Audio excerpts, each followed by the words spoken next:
বলেন কুর্মী সমাজের লোক। আপনার চরিত্র বিজেপি বিধায়করা দেখছে, সবাই জেনেছে।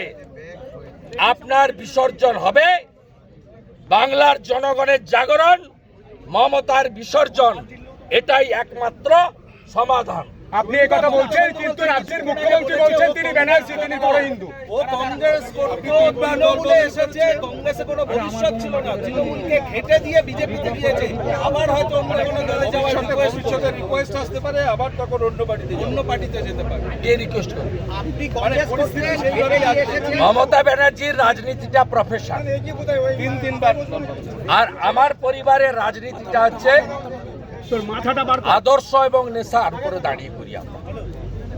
আমার পরিবারের লোক ব্রিটিশের জেলে ছিল, ও কোথায় ছিল? কে চেনে ওকে? ও জীবনে মুখ্যমন্ত্রী হতো না নন্দীগ্রাম না হলে। টাটাকে তাড়িয়েছে,